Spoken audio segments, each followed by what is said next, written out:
क्या हिंदू समाज आज सिर्फ चुनाव के समय एकजुटता दिखाता है? क्या इस विवाद से हिंदू और सनातन समाज कमजोर हुआ है? गलती प्रशासन की ज्यादा है या संत की? क्या अफसरशाही अब धार्मिक परंपराओं से ऊपर खुद को समझने लगी है? मोदी जी को हम यही कहना चाहते हैं कि सनातनियों की सत्ता के शिखर पर आप बैठे हुए हैं और सभी लोग आपसे अपेक्षा करते हैं कि आप सनातन धर्म को उच्च शिखर पर पहुंचाएं। जय हिंद, जय भारत, जय उत्तराखंड। नमस्कार, मैं जय नौटियाल भारत न्यूज़ लाइव में आप सबका स्वागत करता हूं। सबसे पहले चार पीठों के जो शंकराचार्य हैं उनको प्रणाम कर लेते हैं। और जो चार पीठ के शंकराचार्य हैं उसमें सबसे मुख्यतः तस्वीर जो आपको दिख रही होगी, ज्योतिष पीठाधीश्वर जगतगुरु शंकराचार्य स्वामी श्री अभिमुक्तेश्वरानंद सरस्वती जी 1008। छाए हुए विवाद है। कोई कह रहा है सत्ता बनाम संतों के बीच का संघर्ष है, तो कोई असली शंकराचार्य पर ही सवाल उठा रहा है। ऐसे में भारतीय गो क्रांति मंच के तमाम वो क्रांतिकारी, वो संत हमारे साथ यहाँ मौजूद हैं। उनमें से जो मशहूर गौ कथा वाचक हैं, विश्वविख्यात गौ कथा वाचक हैं गोपाल मणि जी महाराज, उनके पुत्र साक्षात विराजमान है हमारे सामने, आचार्य सीता शरण जी, जिन्होंने एक बीड़ा उठाया है गौ को राष्ट्र माता का दर्जा दिलाने के लिए, और कह रहे हैं कि भाई सनातन की बातें तब तक अधूरी मानी जाएगी जब तक गाय को राष्ट्र माता का दर्जा नहीं मिल जाता। किस बात के हम सनातनी।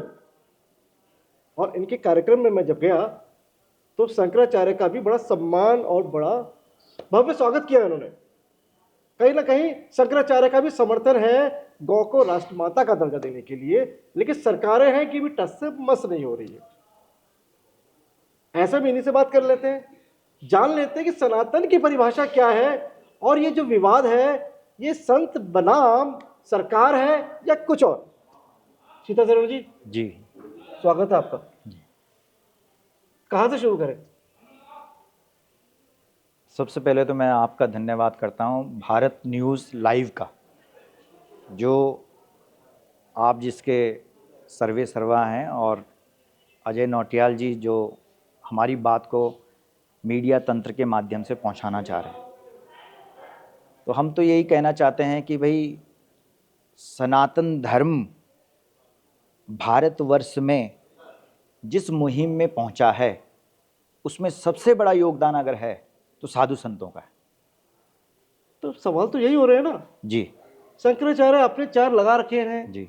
वो कह रहे हैं कि भाई बाकी सब तो ठीक है, शंकराचार्य जी असली नहीं है। और ये सवाल कोई अभी नहीं उठे हैं, ये बीकेटीसी के जो पूर्व चेयरमैन थे अजय भाजपा से, उन्होंने भी सवाल उठाए। और सवाल क्यों उठाए? क्योंकि शंकराचार्य जी ने केदारनाथ में सोना चोरी का मसला उठाया, तो उन्होंने सवाल ही घुमा दिया, बोला शंकराचार्य तो असली है ही नहीं। शंकराचार्य तो जो है वो तो छात्र संघ का चुनाव लड़ चुके हैं, उनकी तो पहले से ही राजनीतिक महत्वाकांक्षा है। हालांकि सवाल ये भी उठे, फिर तो योगी आदित्यनाथ जो खुद है वो भी तो छात्र संघ का चुनाव लड़ चुके हैं कोटद्वार से, वो भी चुनाव हार गए थे। तो जनता नहीं समझ पा रही, कुल मिलाकर जो नुकसान है वो सनातन का ही हो रहा है। और एक तरफ योगी जी कहते हैं बटोगे तो कटोगे, लेकिन इस समय वो जो कहा वो कथनी में नहीं बदल रहा है। और जो समाज है, जो हिंदू समाज है, जो सनातन समाज है, वो ही दो धड़े में बट गया है, जिसको बहुत शुभ नहीं कहा जा सकता आचार्य जी। तो इसको कैसे पटरी पर लाया जाए? समस्याएं तो सारे न्यूज चैनल दिखा रहे हैं। हम चाह रहे हैं कि जब भारतीय गौ क्रांति मंच के जो बैठे हैं यहाँ पे क्रांतिकारी संत, तो आप समाधान की तरफ बढ़े। समाधान क्या हो सकता है ये बताइए। समस्याओं पे बात नहीं करेंगे क्योंकि संतों का हमेशा से हम देख रहे हैं, सदियों से वो रास्ता दिखाते आए हैं, मुसीबत से निकलना बताया उन्होंने, वो बता दीजिए। हमारे यहाँ कहते हैं कि जिसका काम उसी को साजे। भाई जिसका काम है वो गुरु परंपरा से चली आ रही जो गद्दी है उस पर हम किंतु परंतु क्यों लगा रहे हैं, हम उस पर प्रश्न चिन्ह क्यों लगा रहे हैं? जो सनातन परंपरा, उनकी जो परंपरा है उसमें किस प्रकार से पूजा होनी चाहिए, पाठ होना चाहिए, जप होना चाहिए, तप होना चाहिए, यज्ञ होना चाहिए, दान होना चाहिए, तीर्थ होना चाहिए, व्रत होना चाहिए, वो उसका पालन शंकराचार्य जी के द्वारा हो रहा है। ठीक है। और उनके गुरु ने उनको अपनी गद्दी पर बिठा रखा है। ठीक है। दो जो शंकराचार्य जी हैं पूज्य, सदानंद जी और भारती तीर्थ जी, पूज्य शंकराचार्य, उन्होंने उनको आशीर्वाद दे दिया। जब उन्होंने आशीर्वाद दे दिया है, अब हम उस पर प्रश्न चिन्ह क्यों लगा रहे हैं? वो हमारा क्षेत्र तो है नहीं। उस परंपरा को किस प्रकार से आगे बढ़ाया जाता है उसमें वो चल रहे हैं। अब दूसरी बात होती है कि भाई उनका अपमान जो है ये तो सनातनियों का अपमान है, ये केवल शंकराचार्य जी का अपमान थोड़ी है। वो उस बात को भी बोल रहे हैं कि भाई मैं इसलिए नहीं बैठ रखा यहाँ, मैं 100 करोड़ से ज़्यादा सनातनियों का अपमान जो हुआ है इसलिए बैठा हूँ यहाँ पर। भाई अगर प्रशासन गलती स्वीकार कर देता है तो शंकराचार्य जी कह रहे हैं कि भाई कोई बात नहीं। प्रशासन की इतनी मजाल की जो प्रदेश के मुखिया है, जो हिंदू चेहरा है, जो सनातन का चेहरा है, क्या प्रशासन की इतनी मजाल की वो अपने स्तर पे इतनी बड़ी कार्रवाई कर ले? लगता है आपको? नहीं, हम तो ये नहीं, ईमानदारी पूर्वक जवाब दीजिएगा। जी, क्या आपको लगता है कि प्रशासन की, प्रयागराज प्रशासन की, जो प्रयागराज हमने लिखा, प्रयागराज नहीं, वो नोटिस राज हो गया है, वो प्रयागराज नहीं नोटिस राज हो गया है। शंकराचार्य को पहले स्नान नहीं करने दिया जाता, उसके बाद एक अगला नोटिस दिया जाता है कि भाई शंकराचार्य आने होने का प्रमाण दिखाइए 24 घंटे के अंदर। वो भी पता चलता है कि शिविर के पीछे कहीं नोटिस चस्पा कर दिया गया है। तो क्या लगता है कि प्रशासन की इतनी मजाल है? बिना राजनीतिक संरक्षण के क्या प्रशासन इतनी हिमायत कर सकता है? लगता है आपको? देखो सबको पता है कि भाई कहीं ना कहीं संरक्षण मिल रहा है प्रशासन को, क्योंकि वो खुलेआम आप ही के मीडिया ने बताया था कि भाई कि वो लोग बात कर रहे हैं, आपस में चर्चा चल रही है, वो बोल रहे हैं कि हमने इनको जूतों से मार दिया है, हमने इनको थप्पड़ मार दिया है, इनको कुचल दिया है, ये तो सब बातचीत चल रही है फ़ोन पे।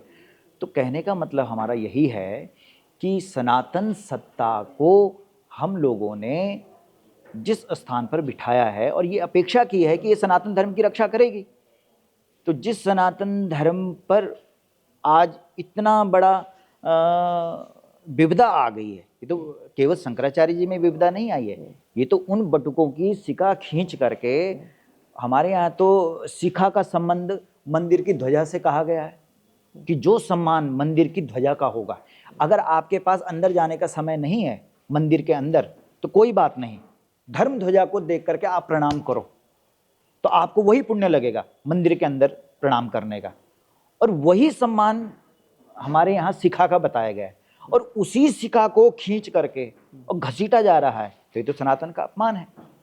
इसलिए ये केवल शंकराचार्य जी का अपमान नहीं है, ये 100 करोड़ से ज़्यादा सनातनियों का अपमान है। इस बात को हम आपके चैनल के माध्यम से बताना चाह रहे हैं। लेकिन सनातन दो धड़ों में बटा हुआ फिर क्यों दिखाई दे रहा है? ये दो धड़ों पर बटा हुआ इस मुद्दे पर आपको दिखाई नहीं देगा, जिसमें शिखा खींची जा रही है, जिसमें उनको नंगा किया जा रहा है, जिसमें उनको बूटों से कुचला जा रहा है, उसमें तो हर कोई उसका विरोध कर रहा है। किन मुद्दों पे आपको सनातन बटा हुआ दिखाई दे रहा है और क्यों? हमें तो अभी तक तो ठीक ही लग रहा है, लेकिन हम कहीं कहीं पर तो हमें आज की तारीख में अगर कोई सनातनी चुप है तो फिर हम उसको सनातनी मानने के लिए तैयार नहीं है। क्या लगता है कि आचार्य जी, धर्म के अंदर राजनीति के अत्यधिक हस्तक्षेप ने कहीं ना कहीं विघ्न उत्पन्न किया है? नहीं, हम तो ये कह रहे हैं कि साधु का जो काम है वो साधु करे। लेकिन साधु अब राजनीति में और राजनेता अब धर्म में, जब इंटरफेरेंस बढ़ रहा है, क्या लगता है इसके क्या नुकसान हो रहे हैं नुकसान सनातन तो को भी? नुकसान क्यों नहीं होगा? अब जैसे शंकराचार्य जी है, उनके माध्यम से आज और साधु समाज के माध्यम से आज जो प्रयागराज में जो इतना बड़ा मेला लगा हुआ है, उसमें जो लाखों और करोड़ों लोग आ रहे हैं, वो क्यों आ रहे हैं? क्योंकि साधु समाज अपनी वाणी के माध्यम से लोगों को समझा रहा है, अपनी बात रख रहा है। तो आज जो प्रयागराज का जो मेला है, सन्यासियों का जो मेला है, उस मेले में जो लोग आ रखे हैं वो उन्हीं का आशीर्वाद लेने के लिए तो आ रखे हैं वहाँ। लेकिन नवनियुक्त महामंडलेश्वर, यानी कुंभ में जो नई नई महामंडलेश्वर बनी थी, ममता कुलकर्णी जी, उन्होंने भी सवाल उठाए। उन्होंने कहा कि भाई अगर कहीं वही शारीरिक रूप से अगर कोई दिव्यांग जन है, बहुत बुजुर्ग है, नहीं जा पा रहे हैं, तो फिर भी समझ आता है। बोला कि 50 मीटर जाने में दिक्कत क्या थी, जा सकते थे। ये तो कहीं ना कहीं जो विषय था, ये विषय अहम का बन गया। तो इसको किस तरीके से आप लेते हैं? हमारे यहाँ जो उत्तराखंड में और देव क्या डोलियाँ, ममता कुलकर्णी जो महामंडलेश्वर है, उनको बोलने का अधिकार है? नहीं, हम सबसे पहले तो ये कहना चाहते हैं कि उनको अभी ये बात का पता ही नहीं है। जैसे हमारे यहाँ देव डोलियाँ हैं, तो देव डोलियों के अंदर जो मूर्ति होती है उसको हम मंदिर में रख करके उसकी पूजा करते हैं, लेकिन जब सम्मान की बात आती है, कहीं हमको उसकी प्रतिष्ठा करनी है, फिर हम उसकी देव डोली सजाते हैं, और देव डोली सजाते हैं, फिर उस मूर्ति को हम उसके अंदर रखते हैं, फिर वो देव डोली जाती है। इसी प्रकार से जो हमारे यहाँ शंकराचार्य जी हैं, उनकी जो परंपरा है, उस परंपरा में वो पालकी लेकर के चलते हैं, और जब वो अपने मूड में होते हैं तब तो वो गोवर्धन से दिल्ली तक वो पैदल चले थे। जब गौ माता राष्ट्रमाता की बात आई है, आप ही के चैनल ने पूरा दिखाया था उनके बड़े बड़े फपोलों को, तो उस समय तो वो पैदल चले थे, तो वो पैदल चलना उनको दिखाई नहीं दे रहा है। केवल 50 मीटर की बात थोड़ी है, वहां तो कई किलोमीटर, कहाँ गोवर्धन और कहाँ दिल्ली, वहां तक तो वो पैदल चल रहे हैं। और जब 50 मीटर की बात आई तो वो उनकी परंपरा है, और वो परंपरा जब से चली आ रही तब से वो पालकी में बैठ करके जा रहे हैं। तो इसलिए अगर पालकी वहां तक पहुंच भी जाती तो उसमें क्या गलत था? लड़ाई ईगो की है, प्रतिष्ठा की है, या प्रशासन की जिद की? अब ये तो अब प्रशासन और शासन ही समझे कि बात कहाँ है, लेकिन इतनी बड़ी बात भी नहीं थी भाई। जब मेला ही सन्यासियों का लगा हुआ है, मेला ही साधुओं का लगा हुआ है, तो उनको अगर तुम गंगा जी तक भी पहुंचा देते तो उसमें गलत क्या था? इस देश में ये डिग्री विवाद बहुत बढ़ता जा रहा है। देश के प्रधानमंत्री से भी डिग्री मांग ली जाती है, और शंकराचार्य से भी इनका होने का प्रमाण मांग लिया जाता है। तो ये सर्टिफिकेट और डिग्री मांगने की जो पॉलिटिक्स है, ये कहाँ ले जा रही है? देखो, जो हमारे यहाँ शंकराचार्य परंपरा से जो चल रहा है, उनका तो प्रमाण उनके जो अनुयायी हैं वो बताते हैं। जब वो जाते हैं तो उनकी जो साधना है, 24 घंटे में एक बार उनका भोजन होता है। हमने भी उनको बुलाया था, और ब्रह्म मुहूर्त से उठने से लेकर के उनकी पूरी दिनचर्या जो है वो उनकी परंपरा में है, और उनकी जो डिग्रियां हैं वो उनके पास है ही है। इसलिए जो परंपरा हमारे यहाँ गुरु के सानिध्य में रह कर के जो विद्यार्जन किया जाता है, उसकी एक अलग ही बात होती है। तो सबसे पहले तो हमारे यहाँ शंकराचार्य जी और साधु समाज को निर्भीकता के साथ ये बताया जाता है कि कहीं भी अगर आपको गलत दिखाई दे तो आपने निर्भीक होकर के उसमें लड़ना है। कुछ जनता के सवाल लेते हैं, छोटे छोटे सवाल हैं जी। क्या शंकराचार्य अभी मुक्तेश्वर जी के साथ हुआ व्यवहार आप प्रशासनिक कार्रवाई मानते हैं या धार्मिक अपमान? है जी। जो अभी मुक्तेश्वर जी के साथ हुआ है, शंकराचार्य जी के साथ जो हुआ है, उस व्यवहार को आप प्रशासनिक कार्रवाई मानते हैं या धार्मिक अपमान? धार्मिक अपमान मानते हैं। ये 100 करोड़ से ज्यादा सनातनियों का पालकी रोकी गई, स्नान रोका गया, फिर नोटिस, क्या ये घटनाएं संयोग है या एक सिलसिलेवार कार्रवाई? पालकी रोकी गई और स्नान भी रोका गया, हाँ जी, हाँ जी, फिर नोटिस भी दे दिया। हाँ जी। ये घटनाएं केवल संयोग है या सिलसिलेवार कार्रवाई की तो टारगेट किया जा रहा है? ये तो टारगेट किया जा रहा है। टारगेट किया जा रहा है। सरकार और अफसरशाही से जुड़ा सवाल है मेरा, क्या यूपी सरकार को इस पूरे घटनाक्रम पर सार्वजनिक रूप से स्थिति स्पष्ट नहीं करनी चाहिए थी? क्या बोल रहे हैं? मेरा सरकार और अफसरशाही से जुड़ा सवाल है। हाँ। क्या यूपी सरकार यानी जो योगी सरकार है, हाँ। को इस पूरे घटनाक्रम पर सार्वजनिक रूप से स्थिति स्पष्ट नहीं करनी चाहिए थी? कि यहाँ क्या हो रहा है, करनी चाहिए थी? करनी चाहिए थी। करनी चाहिए थी, ठीक है। क्या अफसरशाही अब धार्मिक परंपराओं से ऊपर खुद को समझने लगी है? हाँ, ये तो दिखाई दे रहा है। दिखाई दे रहा है, ठीक है। अगर यही व्यवहार किसी दूसरे बड़े धर्मगुरु, यानी मैं कह रहा हूं किसी और धर्म के बड़े धर्मगुरु के साथ होता, तो क्या प्रतिक्रिया इतनी ही सख्त होती? क्यों नहीं होनी थी, इससे ज्यादा होती। ज्यादा सख्त होती, ठीक है। यानी कि ठीक है,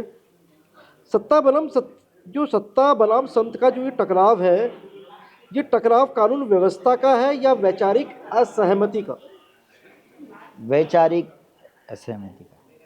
क्या आज का सिस्टम उन संतों से असहज हो जाता है जो सवाल उठाते हैं? क्या बोल रहे हैं? क्या आज का सिस्टम उन संतों से असहज हो जाता है जो सवाल उठाते हैं? हाँ, वो तो दिखाई दे रहा है। क्या शंकराचार्य जी की कुछ सार्वजनिक टिप्पणियां प्रशासन के लिए असुविधाजनक बन गई थी? शंकराचार्य जी की जो कुछ सार्वजनिक टिप्पणियां जो उन्होंने सरकार पे की या योगी सरकार पे की, जी। या पिछले हमने देखा कि जब कुंभ लगा तो कुंभ को लेकर भी उन्होंने सवाल उठाए, अव्यवस्थाओं को लेकर। जी। तो ये जो टिप्पणियां थी, क्या ये प्रशासन के लिए असुविधाजनक बन गई थी? दिख तो ऐसे ही रहा है। बन गई थी। बन गई। जी। क्या आपको नहीं लगता कि कभी कभी संत समाज की भाषा और तेवर टकराव को बढ़ा देता है? जी। यानी संत समाज को भी अपनी भाषा और तेवर और वाणी पे संयम रखना चाहिए। उनका तो संयम है ही है, जो दिख रहा है। संयम है, ठीक जी। है। क्या धार्मिक पद पर बैठे व्यक्ति से समाज ज्यादा संयम की अपेक्षा नहीं करता? तो जो धार्मिक पद पर बैठे हुए वो तो संयम रख ही रहे हैं। नहीं, मैं ये सवाल ये है, क्या समाज उनसे ज्यादा संयम की अपेक्षा नहीं रखता? वो तो रखते ही हैं, समाज रखे ना रखे, लेकिन वो तो रख ही रहे हैं अपने। इतने बड़े मुद्दे पर कई हिंदू संगठन खुलकर सामने क्यों नहीं आए? आप आए, लेकिन हमने देखा कई हिंदूवादी संगठन है जो वो खुलकर सामने नहीं आ रहे हैं अभी भी। क्यों नहीं आ रहे हैं? अब ये तो वो जाने, लेकिन हमारा संगठन तो सामने आ ही गया है। क्या हिंदू समाज आज सिर्फ चुनाव के समय एकजुटता दिखाता है? हिंदू समाज तो जहाँ भी उसको अपना धर्म दिखाई देगा वहाँ एकजुटता दिखाई देगा। लेकिन आज के समय में क्या सिर्फ चुनावों में एकजुटता दिखाता है? चुनाव में भी और हर जगह जहाँ पर उसको ऐसा लगे कि हमारे धर्म की बात हो रही है वहाँ पर एक हो जाता है। अगर प्रशासन बातचीत को तैयार हो तो क्या आंदोलन से पहले संवाद का रास्ता बेहतर नहीं? तो हमारे यहाँ तो अभी तो शंकराचार्य जी सुनने में आ रहा है कि चले गए वहाँ से, प्रयागराज से। चले गए, ठीक है। एक सवाल है मेरा, आज भारत में सत्ता इतनी मजबूत हो गई है कि वो आध्यात्मिक संस्थाओं से भी टकराने लगी है। क्या ऐसा लगता है आपको? हाँ, ऐसा तो दिख रहा है। ठीक है, ये मेरा एक लाइन का सवाल है, ये सम्मान का मुद्दा है या ईगो क्लैश का? किसका मतलब? शंकराचार्य जी का? जी जी, शंकराचार्य जी का तो 100 करोड़ सनातनियों का सम्मान का है ना ये। सम्मान का मुद्दा, ईगो क्लैश का मुद्दा नहीं है ऐसा ये। कुछ। ठीक है, गलती प्रशासन की ज्यादा है या संत की? तो प्रशासन तो लेने गया ना शंकराचार्य जी को, और फिर उसके बाद वो आधे रास्ते में उनके साथ ये गलत होता है। ठीक है, क्या संत राजनीति से दूर रहे या सवाल पूछना उनका अधिकार है? नहीं तो वो तो सवाल करने के लिए, तो जहाँ पर गलत होगा वहाँ तो सवाल करेंगे ही साधु समाज। क्या संत समाज भी आज कई धड़ों में बट गया है? एक राजनीतिक पार्टी के साथ खड़ा दिखाई देता है, एक सत्ताधारी पार्टी के साथ खड़ा देता है और एक उसके खिलाफ आवाज उठाता है। क्या लगता है, संत समाज भी बटा बटा है? अब ये तो हम कुछ कह नहीं सकते, लेकिन जहाँ पर धर्म की बात होगी वहाँ तो सवाल होंगे ही। एक आखिरी सवाल ले लेता हूं आपसे, क्या इस विवाद से हिंदू और सनातन समाज कमजोर हुआ है? नहीं, अब कमज़ोर तो आप कह नहीं सकते, लेकिन हम सब लोग जागरूक हो गए कि जहाँ पर भी गलत होगा वहाँ सब हम सब लोग इकट्ठे हो जाएंगे। अगर आपको शंकराचार्य जी, क्योंकि हम मौजूद नहीं है, और शंकराचार्य जी के बिहाफ पे अगर आपको मोदी जी को कोई मैसेज देना हो तो मैसेज आप क्या देंगे? मोदी जी को हम यही कहना चाहते हैं कि सनातनियों की सत्ता के शिखर पर आप बैठे हुए हैं, और सभी लोग आपसे अपेक्षा करते हैं कि आप सनातन धर्म को उच्च शिखर पर पहुंचाएं। और अगर आपकी सत्ता पर, अगर सनातन धर्म पर विपदा दिखाई देती है, संकट दिखाई देता है, तो सबसे पहले आपसे ही हम सब लोग अपेक्षा करेंगे कि आप हमारे धर्म की रक्षा करें। और शंकराचार्य जी अभी मुक्तेश्वरानंद जी के बिहाफ पे योगी आदित्यनाथ जी को क्या मैसेज देना चाहेंगे? क्योंकि कहा जा रहा है कि जो सारे टकराव है ये योगी बनाम शंकराचार्य अभी मुक्तेश्वरानंद जी महाराज के बीच में है। तो योगी आदित्यनाथ जी को क्या संदेश देना चाहेंगे आप भारतीय गो क्रांति मंच के माध्यम से और शंकराचार्य जी के बिहाफ पर? तो हम शंकराचार्य जी के माध्यम से भी और अपने साधु समाज के माध्यम से भी यही कहना चाहते हैं कि जिस सत्ता के शिखर पर आप बैठे हुए हैं वह सत्ता सनातनियों की सत्ता है, और हमें प्रसन्नता इस बात की है कि उसमें संत बैठा हुआ, और संत ही एक दूसरे संत की पीड़ा को समझ सकता है। और अगर संत दूसरे संत की पीड़ा को नहीं समझेगा तो फिर कौन समझेगा? इसलिए हम चाहते हैं कि योगी जी भी संत हैं, शंकराचार्य जी भी संत हैं, तो इसलिए प्रशासन के द्वारा जो उनके साथ दुर्व्यवहार हुआ है उसके लिए उनको कड़ी कार्रवाई करनी चाहिए। लेकिन शंकराचार्य जी ने जैसा कहा कि मैं योगी आदित्यनाथ जो है उनको संत मैं नहीं मानता हूँ, उनकी तुलना मुगलों से कर दी, तो उसको आप किस तरीके से देखते हैं? क्या लगता है कि शंकराचार्य जी का जो वो स्वर था वो गुस्से में बोली गई बात थी या जुबान फिसल गई थी या सत्यता थी? नहीं तो अब वो शंकराचार्य जी भी जब वाराणसी गए होंगे तो सत्ता के द्वारा भी जब कुछ गलत हो जाता है तो संत का एक ही, साधु का एक ही काम होता है कि वो उनको सचेत करे कि भाई यहाँ पर गलत हो गया। तो उनका कहना है कि भाई यहाँ पे मंदिर तोड़ दिया इन्होंने, यहाँ पर मूर्ति उखाड़ दी इन्होंने। तो सनातन धर्म में मूर्ति और मंदिर का तो सबसे ज़्यादा महत्व होता है।